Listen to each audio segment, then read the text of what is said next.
வணக்கம். இது உங்கள் ஊடகம், தமிழர்களுக்கான ஊடகம் ஜீவா டுடே.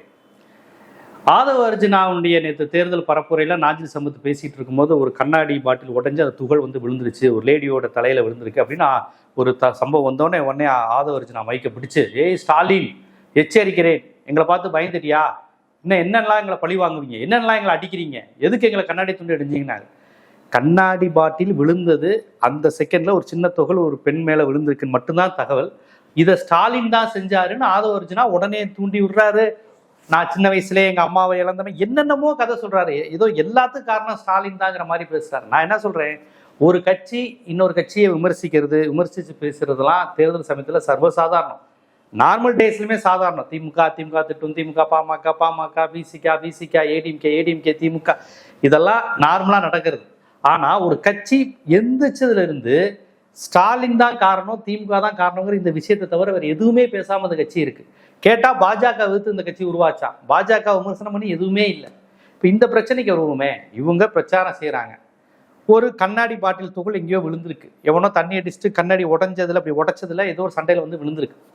இதை ஸ்டாலின் தான் செஞ்சாரு, அதுவும் ஆதவ அர்ஜுனாவுக்கு எதிராக அந்த பரச்சுரையில ஸ்டாலின் தூண்டி விட்டு அது கண்ணாடி பாட்டில உடைச்சு போட்டுருங்கன்னாரு. இதை எங்கேயோ கேட்ட மாதிரி இல்லை. கரூர்ல செந்தில் பாலாஜி தான் பண்ணாரு, செருப்பு கழட்டி எரிஞ்சது செந்தில் பாலாஜி சொல்லிதான். நாங்க கடைசியில எல்லா டிவியும் அந்த ஷாட் வச்சு பார்க்கும்போது ஆட்கள் விழுந்து செத்து விழுகிறான், மயங்கி விழுகிறான். பக்கத்துல இருக்கிற விஜய் அதை கண்டுக்காம அவர் பாட்டுக்கு அந்த 10 ரூபா பாலாஜி ஏதோ பாட்டு பாடி போயிட்டே இருக்காரு. அவருடைய கவனத்தை திருப்பதுக்கு செருப்பை கழட்டி அடிச்சான். அவர் விஜயை செருப்பால் அடிக்கணும் கூட அடிக்கலாமே.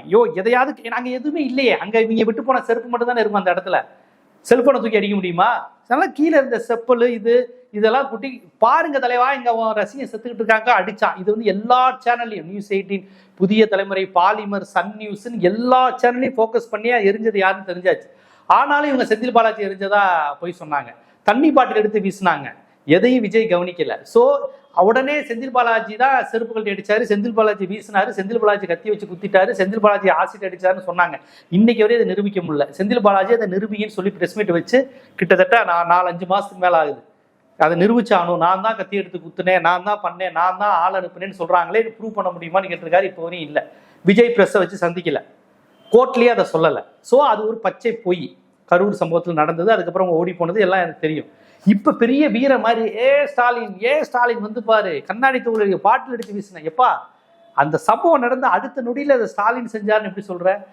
அவ்வளவு மாஸ்ல அவ்வளவு கூட்டத்து மத்தியில ஒரு முதலமைச்சரையோ ஒரு கட்சி தலைவரையோ இவர் தான் இந்த பொம்பளைங்க மண்டையில அடிக்க சொன்னாருன்னு எந்த விசாரணையும் இல்லாம ஆய்வும் இல்லாம உடனே எப்படி சொல்ல முடியும்? இப்ப என்னை நோக்கி ஏதோ ஒரு கல்லு வருது, என்னை அடிக்கிறாங்க, யாரோன்னா என்னை அடிக்கிறாங்கன்னு தான் சொல்ல ஒழிய இன்னாரு ஒரு சொல்லிதான் நீ அடிச்சிட்டாங்கன்னு எப்படி அடுத்த செகண்ட் சொல்லுவீங்க? உடனே தீர்ப்பு எழுதி நாங்க உட்காருவோம், அவர் அரெஸ்ட் பண்ணணும், திமுக காரங்களை விடக்கூடாதுன்னு. எந்த திமுக காரன் அவன் பேர் என்ன, இன்னைக்கு ஏதாவது தெரியுமா? உடனே நீ திமுக பண்ணிருச்சுன்னு. இந்த சம்பவம் இன்னொரு சம்பவத்தை இவங்க இப்படி பொய் சொல்லுவாங்க, வதந்தியை பரப்புவாங்க, எதுக்கு எடுத்தாலும் கட்சிகள் மீது பழி போட்டுட்டு தப்பிக்க பார்ப்பாங்கிறதுக்கு இன்னொரு உதாரணம் சொல்றேன். ராஜ்மோகன் ஒருத்தர் இருந்தாரு, ஒருத்தர் அவங்க கட்சியில் இருப்பார்ல, ராஜ்மோகன் ஒருத்தர் பேசுவார்ல, அவர் இதே மாதிரி தான் பண்ணாரு. ஒரு மனநலம் பாதிக்கப்பட்ட பெண் கரெக்டா அந்த தாவைக்கா கூட்டத்துக்கு வந்திருக்கு. அது எப்படி கரெக்டா மனநலம் பாதிக்கப்பட்ட பெண் அந்த கூட்டத்துக்கு வந்துச்சுன்னு தெரியல. அதை கரெக்டா ஏதோ சொல்லியிருக்காங்க, அது கரெக்டா பார்த்துருக்கு. இந்த கூட்டத்தை பார்க்கும்போது ஏதோ ஈர்த்திருக்கு அந்த மனநலம் பாதிக்கப்பட்ட பெண்ணுக்கு. அது இப்படியே வந்த உடனே பாத்தீங்களா, திமுக காரங்க நம்ம கட்சிக்கார பொண்ணு அடிச்சிட்டாங்க, அடிச்சு மண்டையை உடைச்சு விட்டாங்க, அந்த பொண்ணு வருது பாருங்க, வாங்க திமுகவை தோல்வுறீங்க அப்படின்னு சொல்லி அந்த பொண்ணை பேச சொன்னார். அது நான் ஐடியில வேலை பார்க்குறேன், என் ஹஸ்பண்ட் சரியில்லை, நான் டைவர்ஸ் ஆயிடுச்சு, ஆனா ஐடியில இருந்து இப்ப விளையிட்டேன், என் சம்பளம் இதுங்குது, என்னென்னமோ பேசுது. அப்புறம் சொல்றாங்க, எங்க மனநலை பாதிக்கப்பட்ட பெண்ணுங்க, உளவியல் ரீதியாக அவங்களுக்கு ஏதோ பிரச்சனை இருக்கு, குடும்ப பிரச்சனையில பாதிக்கப்பட்டிருக்காங்கன்னு. குடும்ப பிரச்சனை பாதிக்கப்பட்ட பொண்ணு ஏதோ ஒன்று நோக்கி வந்திருக்கு, உடனே ஸ்டாலின் மண்டையை அடிச்சு உடைச்சு விட்டாரு, திமுக காரங்க அடிச்சு உடைச்சு விட்டாங்க, இது நம்ம கட்சிக்கார பொண்ணு. அப்ப இவங்க இப்படித்தான் எல்லா இடத்துலையும் பேசிக்கிட்டு இருக்காங்க. கூச்சப்படாம பொய், நம்ம கட்சிக்காரனா அடிச்சிட்டான், திமுக காரன் அடிச்சிட்டான். ஆனா இவங்க கூட்டத்துக்கே கட்சிக்காரன் செத்து போயிட்டு இருக்கான், அவனுக்கு இரங்கல் கிடையாது, வீட்டுக்கு போய் ஆறுதல் கிடையாது. ஆனா கூட்டத்துல கூட்டத்தை பார்த்து பாத்தீங்களா, உன் மண்டை உடைஞ்சிச்சா, ஸ்டாலின் காரணம், உன்னை எவனா அடிச்சிட்டானா ஸ்டாலின் தான் காரணம். உன்னைய பார்க்கவும் அந்த கூட்டத்தை பார்க்கவும் வந்தாயே அவங்க செத்து போறாங்க. படிக்கிற பசங்க எல்லாம் ஸ்கூலுக்கு போகாம எக்ஸாம் எழுதாம இதை பார்க்க விஜய் நடிகரை பார்த்துருவோம், ஹேர் ஸ்டைலை பார்த்துருவோம் வந்து செத்து போறான். அதுக்கு பதில் சொல்லாம ஏதோ ஒருத்தர் குடிகார 2 பேர் பாட்டில் வச்சு அடிச்சிருக்கிறான். அதுக்கு உடனே இவங்க இதுதான் நடந்துச்சு, ஸ்டாலின் தான் அடிச்சாரு, திமுக காரங்க அடிச்சாங்கிறாங்க. அது மட்டும் இல்லை, இதே நாளில் இந்த பெரம்பூர்ல அவங்க பிரச்சாரம் செய்யும் போது இன்னொரு தில்லாலங்கடி வேலை நடந்திருக்கு. அதை நான் ஆதாரத்தோட சொல்றேங்க பாருங்க. பெரம்பூர் கொளத்தூர் 2 இடத்துல ஒரே நாள் பிரச்சாரம், ஒரு இடத்துல பண்ணிட்டு ஒரு இடத்துல ஓடிட்டாருல.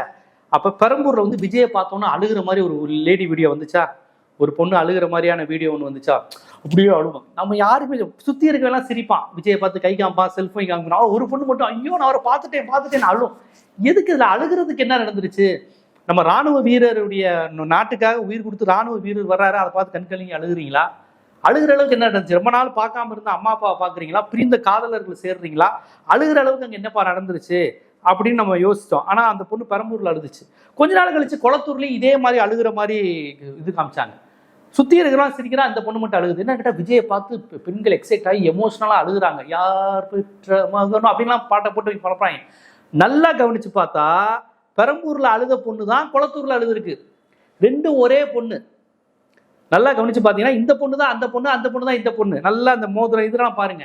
அப்ப இந்த ஆதவ அர்ஜுனா மாதிரி ஆட்கள் என்ன பண்றாங்கன்னு புரியுதுங்களா? இந்த கூட்டம் இயல்பான கூட்டம் இல்ல, செயற்கையா இந்த மாதிரி விஜயை பார்த்து அழுகிறது, விஜய்க்காக உயிரை கொடுப்போம், விஜய்க்காக புருஷனை விட்டு வருவேன், இது எல்லாமே ஒரு செட்டப் அப்படிங்கிற சந்தேகம் வருது. ஏன்னா ஆதவ அர்ஜுனா அதெல்லாம் செய்யக்கூடியவர் தான். ஏன்னா அவர் வந்து நல்லா கவனிச்சு பாருங்க, பேசும் போதெல்லாம் ஸ்டாலின் வீட்டுக்கு அனுப்புவா, ஸ்டாலின் உங்களை வீட்டுக்கு ஜென்சிக்கிட்ஸ் அனுப்புவா, பசங்களை தண்டி விடவா, காலேஜ் பசங்களை தூண்டி விடவா, இப்படியே தான் பேசுறாரு. கல்லூரி பசங்களை படிக்க வைக்கணும், முன்னேற்றணும், சமூக நீதி, இடஒதுக்கீடுலாம் பேசுறது கிடையாது. 24 நேரமும் ஸ்டாலின் தூண்டிவிடவா, படிக்கிற பசங்களை தூண்டி விட்டுருவா, என் தலைவனுக்காக உயிரை கொடுப்பான், வரியா பாக்குறியா, திருச்சி திணறுச்சா, கோயம்புத்தூர் அலறுச்சா, இப்படியே தான் பேசுறாங்க. இப்படித்தான் அந்த கட்சியில பேசுறாங்களே ஒழிய யாருமே மக்கள், மாநிலம், மொழி, மண், சமூக நீதி, இடஒதுக்கீடு, சமத்துவம் இந்த மாதிரி பேசுறதே கிடையாது. பேசுனா கவர்மெண்ட் தூண்டி விடுவேன், சட்டம் ஒழுங்கு கெடுப்பேன், பாக்குறியா தூண்டி விடுவா, நேபாளில் என்ன ஆச்சு, இப்படி போட்டு தூண்டி விட்டவர் தான் ஆதவ அர்ஜுனா. இல்ல ஏதாவது பிரச்சனை வந்துச்சுன்னா கட்சிக்காரனை மாட்டி விட்டு ஓடி போறது. இப்ப இந்த பொண்ணை வந்து நீங்க யாருன்னு கண்டுபிடிச்சீங்கன்னா இந்த செட்டப் டிராமாலாம் எங்க இருந்து அரங்கேறுது அப்படிங்கிறது நமக்கு நல்லா தெரிஞ்சிடும். இந்த பொண்ணு இவங்க நம்ம கண்டுபிடிச்சாச்சு, இந்த 2 பொண்ணை. இப்ப இந்த பொண்ணை நம்ம கண்டுபிடிச்சிட்டோம். இப்ப வந்து இதை மாதிரி எத்தனை டிராமா கோஷ்டியை ஒவ்வொரு ஊர்ல இவங்க செட்டப் பண்ணி அனுப்புறாங்க. பெரம்பூர்காரன் வரல, அங்கேயும் இந்த பொண்ணு ஃபர்ஸ்ட் பெரம்பூரா கொளத்தூர்னே தெரியாது, 2 இடத்துக்கு வந்து அழுதுட்டு அந்த டிராமா பண்ணிருக்கு. அதை கரெக்டா கேமரா ஃபோக்கஸ் பண்ணி இவங்க பரப்பியிருக்காங்க. அப்ப எவ்வளவு கேவலமான வேலை. சினிமா ஷூட்டிங் தான் நடத்திக்கிட்டு இருக்காங்க. சினிமா ஷூட்டிங் நடத்துற, தேர்தல் பிரச்சாரமே பண்ணல. இந்த குரூப் தான் இப்ப இவங்களே, ஏன் நான் என்னுடைய சந்தேகம், இவங்களே வாட்டர் பாட்டில் எடுத்து அடிச்சுட்டு ஒரு பொண்ணை செட்டப் பண்ற மாதிரி பண்ணிட்டு பார்த்துக்கோங்க, மண்டையில் அடிச்சிட்டாங்க, ஐயோ ஸ்டாலின் அடிச்சிட்டாரு, ஸ்டாலின் அடிச்சாரு, ஏன் தூண்டி விடக்கூடாது, எலெக்ஷனுக்குள்ள இன்னும் கலவரத்தை தூண்டுவதற்கு. இப்போ தமிழ்நாட்டில் பிஜேபியில் வளரல, பிஜேபி இல்லைன்னு நினைக்காதீங்க. இந்த விஜய் கட்சியினுடைய கூட்டம் ரொம்ப ஆபத்து. இன்னொன்று, ஒரு கட்சி தலைமை, நம்ம தலைவன் வாயை திறந்தா ஸ்டாலின் எதிர்ப்பு, திமுக அழியணும், இதை தவிர்த்து வேற எதுவுமே பேச மாட்டானு கேட்க மாட்டாங்க. அங்க என்ன சொன்னாலும் ஆமா ஆமா ஆமாங்குவாங்க. மோடி தான் நம்ம கடவுள்னா ஆமாங்குவாங்க, பாஜக கொள்கை எதிரினா ஆமாங்குவாங்க, ஸ்டாலின் அடிச்சு நொறுக்கணும் ஆமாங்குவாங்க, பெரியார் நம்ம தலைவர் ஆமா, என்ன சொன்னாலும் ஆமான்னு சொல்றதுக்கு ஒரு கூட்டம் இருக்கு. அதனால இப்படி ஒரு ஏமாத்துற கூட்டம் வந்திருக்கு. செட்டப் பண்ணி விஜய் போற இடத்தெல்லாம் லேடிஸ் அள வச்சு அவருக்கு பெரிய கிரேஸ் இருக்கிற மாதிரி அவங்க உருவாக்குறாங்க. இப்படிதான் யூத் படம் வந்தப்ப ஆழ்த்தோட்ட பூபதி படத்தை எஸ்.ஏ. சந்திரசேகர் ஒவ்வொருத்தரையும் ஒரு 50 பேரை ஒவ்வொரு தேட்டருக்கு அனுப்பி அந்த பாட்டை நீ கலட்டா பண்ணு, இந்த பாட்டை திருப்பி போடுன்னு சொல்லி அந்த பாட்டை பெரிய ரெக்கார்ட் ஆக்குனதுல ஒரு வேலை உண்டுங்குவாங்க. யூத் படம் பெரிய ஹிட்டு கிடையாது. அதனால தேட்டர் ஃப்ரீயா இருந்தப்ப ஒவ்வொரு கமலா தேட்டருமே நிறைய தேட்டருக்கு வெளியவே போர்டு போட்டாங்களாம், ஹவுஸ்ஃபுல்னு. தேட்டர் உள்ள ஃப்ரீயா இருக்கு. ஏன்னா ஹவுஸ்ஃபுல் போட்டா படம் பயங்கர ஹிட்டா ஓடிக்கிட்டு இருக்கு போல. இந்த மாதிரியான இமேஜ் கிரியேட் பண்ற வேலையை எஸ்.ஏ. சந்திரசேகர் விஜயை வச்சு பண்ணியிருக்காரு. அதுக்கப்புறம் அவங்க அப்பா போனதுக்கு அப்புறம் அவங்க பிஆர்ஓ வச்சு இந்த மாதிரி வேலையை வந்து விஜய் பண்ணியிருக்காரு. இப்ப அரசியல்லையும் ஆதவ அர்ஜுனா மாதிரி ஆட்கள், விஜயோட பிஆர்ஓலாம் சேர்ந்து இந்த வேலையை தான் பண்றாங்களே ஒழிய இவங்களுக்கு அரசியல், மக்கள் நலன் இது குறித்து எந்த சிந்தனையும் கிடையாது. திமுக திட்டணும், ஸ்கிரிப்ட் படி திட்டணும், வெயில் அடிச்சா பனையூர்ல போய் படுக்கணும், அவ்வளவுதான். இப்ப சிசிடிவி கேமரால யார் பிடிச்சாலும் சிக்கனா என்ன பண்ணுவீங்க?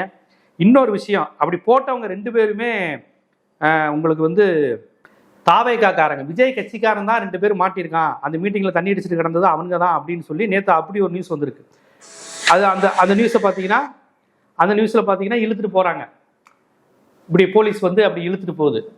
அவங்க யாருக்கிட்ட தாவேக்காமனர் செய்தி வருது. இப்போ வரையும் தாவேக்கானவர் அதை மறுக்கல. அப்ப ஜாதியை ஒழிக்க போறேன்னு சொல்லிட்டு ஜாதி வெறியன் நான் அப்படின்னு சொன்னவனுக்கு கேண்டிடேட்டு, கஞ்சா போதையை ஒழிக்க போறேன்னு சொல்லிட்டு கஞ்சா கேஸ்ல பரோல்ல வந்தவனுக்கு கேண்டிடேட் சீட்டு, கந்துவட்டிக்காரனுக்கு சீட்டு, இவர் கூட நடிச்ச கோமாளிக்கு சீட்டு, போராடின அந்த மீனவ சகோதரி அஜிதாக்கு சீட்டு கிடையாது. இந்த கட்சியோட பேட்டனை பாருங்க. இவங்க தான் ஊழல் ஒழிக்க போறாங்களாம். ஊழல் ஒழிக்க போறேன்னு சொல்லிட்டு நேற்று வரை ஏடிஎம்கேல இருந்தவனுக்கு சீட்டு, 5 கோடி ரூபாய் வாங்கிட்டு சீட்டு, போதையை ஒழிக்க போறேன்னு கஞ்சா வித்தவனுக்கு சீட்டு, ஜோசியக்காரிக்கும் ஊர் கேன்சர்னால ஜோசியத்தை சரி செய்ய முடியும், ஜோசியை பார்த்து கேன்சர்னு சொன்ன ஒரு ஃப்ராடுக்கு சீட்டு. இப்படியாக உங்க கட்சியில பொண்டாட்டியை உயிரோட கொளுத்த முயன்ற ஒரு அயோக்கியனுக்கு, ஒரு திருடனுக்கு, சொல்வதெல்லாம் உண்மையில வந்தவனுக்கு சீட்டு. இதையெல்லாம் பண்ணிட்டு வெக்கமே இல்லாம தமிழ்நாட்டை நாங்க திருத்த போறோம், திமுகவை அடிக்க போறோம், ஸ்டாலின் எங்க மேல கொலை முயற்சியா எங்களை கொலை பண்ண பாக்குறாரு, அடிக்க பாக்குறாரு, பச்சை பொய்ய சொல்றாங்க. இப்ப 2-3 உதாரணங்களை காமிச்சிட்டேன் இந்த 10 நிமிஷத்துல. செட்டப்பு, அந்த பொண்ணுங்க அழுகிற மாதிரி நடிச்சது செட்டப்புன்னு பண்ணியாச்சு. ஏற்கனவே இந்த மாதிரி கரூர் சம்பவத்துலையும் இதே பொய்யை அவங்க சொல்லியிருக்காங்கிறது வந்துருச்சு. அப்போ இந்த பாட்டில உடைச்ச சம்பவம் மட்டும் ஏன் இவங்களே பண்ணியிருக்க கூடாதுங்கிற சந்தேகம் இருக்கு. காவல்துறை ஒழுங்கா அந்த பாட்டில் உடைச்சதை விசாரிச்சிங்கன்னா இது யாரு என்னங்கிறது தெரிஞ்சிடும். ஆதவர்ஜுனா ஒவ்வொரு மேடையிலையும் பொய் சொல்ல தயாரா இருக்கிறாரு, தூண்டி விட கலவரத்துக்கு ரெடியா இருக்காரு. இன்னும் 20 நாள் தான் எலெக்ஷன், அதுக்குள்ள ஒரு 10 ஊர்லயாவது கலவரத்தை உண்டு பண்ணி அந்த படிக்காத அந்த சின்ன பசங்க, அந்த அறிவு போதாமல் உள்ள அந்த குழந்தைகளை தூண்டி விட்டு ஏதாவது ஒரு கலவரத்தை உண்டு பண்ணிட முடியாதா, முடிஞ்சா எலெக்ஷனை தள்ளி வைக்க முடியாதான்னு கூட அவங்க யோசிப்பாங்க. ஏன்னா ஜெயிக்க வாய்ப்பு இல்லைன்னு தெரிஞ்சா என்ன வேணாலும் பண்ணுவாங்க. பாஜக டைரக்டா பண்ணாம விஜய் கட்சியை வச்சு, அதுவும் ஆதவர்ஜுனா வச்சு நீங்க பண்ண வைக்கிறதுக்கான வாய்ப்புகள் அதிகம்ங்கிறத எச்சரிக்கையவே இந்த விழிப்புணர்வு காணொலி. இது போன்ற அரசியல், சமூகம், சினிமா போன்ற பல்வேறு விழிப்புணர்வு காணொலிகள் உங்களை வந்து சேருவதற்கு ஜீவா டுடே சேனலை சப்ஸ்கிரைப் பண்ணுங்க. ஆதரவு தாங்க. நன்றி.